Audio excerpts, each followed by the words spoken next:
If you bounced off Yooka-Laylee in 2017 because the camera wrestled you, the controls felt like butter on a linoleum floor, and backtracking was a ritual of pain. Here's the pitch. Yooka-Replaylee is a full remodel that sands off most of those rough edges and then nails a few boards on at weird angles. It is undeniably better to play. It is also undeniably stranger as a result. That tension, polish versus personality surgery is where this review lives. Let's set the scene. Playtonic rebuilt its retro-minded collect-a-thon with modern scaffolding. Fast travel points via the lovable bookmark mark, the world map with a proper checklist, camera, and movement that finally stay out of your way, and a bold change every movement ability unlocked from minute 1. You're unleashed into 5 large expanded worlds and a surprisingly chunky hub to hoover up Pagies, quills, tonics, cosmetics, and more. The soundtrack, fully re-recorded with the Prague Philharmonic, and it slaps. Visually, it's not a touch-up, it's a glow-up. Critics are split for understandable reasons. DualShockers is over the moon, calling it one of the best collect-a-thons ever. Buttery movement, gorgeous art, an absurd variety of activities, and the joy of constant rewards. Nintendo Life sits in the finally the game it was meant to be. Camp, big upgrade, still a few bugs, Switch 2 capped at 30 frames per second but stable, worlds feel better populated, hub finally matters.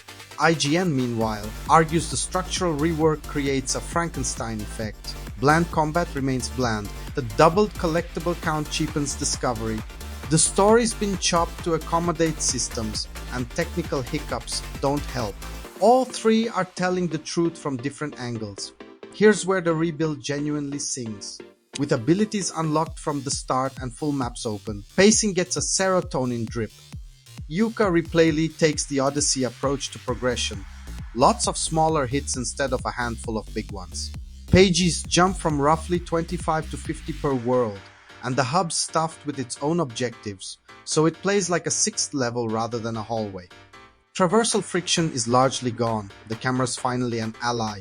Platforming, while mostly chill, feels specific instead of slippery. Line up the roll, springboard off the tail, clear the gap. When you miss, it's on you, not the game. World design also benefits from the expanded by default choice. Tribal Stack Tropics breathes instead of yawning. Glitterglaze Glacier reads as an actual playground instead of an icebox. Capital Casino and Galleon Galaxy feel like late-game showcases. Saving your best 2 for the back half is smart pacing. Sprinkle in transformations, Rextro's fully rethought arcade challenges, mini-quest variety, and a tracker that respects your time, and the loop is dangerously Moorish. You'll plan to grab just 3 more pages and somehow lose an hour. But every big change snips a thread somewhere else, and that's what IGN clanged on. Because you own the moveset on day 1, the old rhythm of unlockability revisit landmark push deeper is gone. If you loved that lock and key cadence, you'll miss it. Side characters lose jobs. Trousers comedy salesman shtick shrinks to a light vendor role. Dr. Quack's quizzes are mercifully axed, but with them goes a recurring foil. The story's still cheeky rare-born banter, but it's thinner because fewer scenes have a reason to exist. Replaylee often chooses frictionless fun over narrative glue, and you can feel the gaps. The doubled Peggy count is similarly two-sided. The good worlds feel full, exploration is constantly rewarded, and completionists have a clear checklist to chase. The weird, not all pages are created equal. You'll crack a multi-step challenge for one, then find another lounging behind a hedge. That unevenness exposes the remaster's hybrid DNA, new ideas layered over a skeleton built for scarcity. And yes, if you're thorough in early worlds, you can short-circuit the campaign. DualShockers reports 125 pages to roll credits. IGN hit the end around 120 after clearing the opening biomes. Freedom is cool, anticlimax is not. If you care about flow, set your own rule. Beat all 5 worlds before capital B, or at least hit a target per world quota. Let's talk feel and performance, because platformers live and die on both. On PS5 and Xbox, the game looks and runs well with occasional hitches on the load. DualShockers clocked minor dips and a couple quirky bugs that didn't derail the fun. On Switch 2, the port targets a stable 30 frames per second, with richer lighting and detail than the original release but no performance mode at launch. Nintendo Life notes the cap isn't a deal breaker if you're expecting handheld first vibes, but the 60 FPS or bust crowd will eye other platforms and hope the promised performance patch materializes. I won't tell you how many frames make joy. I will say the control cleanup matters more moment to moment than the cap if you're not sensitive to it. What about difficulty? This is not a sweatbox. Combat remains mostly tailspin the goobers. Platforming rarely asks for pixel-perfect lines. That's by design. Replaylee is a broad audience collect-a-thon where the fun is momentum and discovery, not choke points. If you want a skill wall, your spice comes from optional challenges, time trials, and self-imposed routing. If you want a cozy, colorful checklist adventure that feels great in the hands, that's this game's North Star. Developer and platform notes for the accuracy goblins among us. This is Playtonic's rebuild.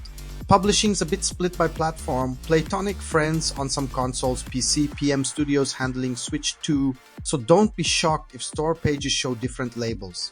Release window, October 2025. And yes, there's a discount path in some regions and ecosystems if you own the original, but that's platform-specific fine print, not a universal rule. So where does Veteran Game land after triangulating a 5, an 8, and a 9.5? Yooka-Replaylee is a successful course correction that chooses player flow over old-school gating and pays for that choice with some tonal whiplash and a few seams. The tactile upgrades are enough to recommend it to anyone with a soft spot for 3D platformers. If you're platform agnostic and picky about frame rate, grab it on the box that hits your preferred mode. If you're Switch first, a stable 30 with great visuals and portable play might outweigh the waiting for a patch discourse. If you bought the original and felt burned, this is the olive branch.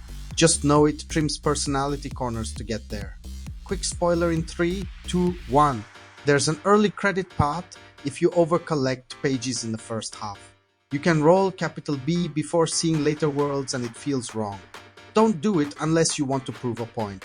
Spoiler over, protect your pacing. If this kind of no BS deep dive is your lane, hitch a ride with Veteran Game and hit subscribe. We measure fun per minute, not hype per tweet. If you're nodding or fuming about frame caps, toss a like so this take survives the algorithm skirmish. Here's the debate to light up the comments. Is Replaylee's everything unlocked? Let the player roam philosophy the right way to modernize N64 era collect-a-thons, or does it sand off the friction that gave those games their soul? Plant your flag and bring receipts.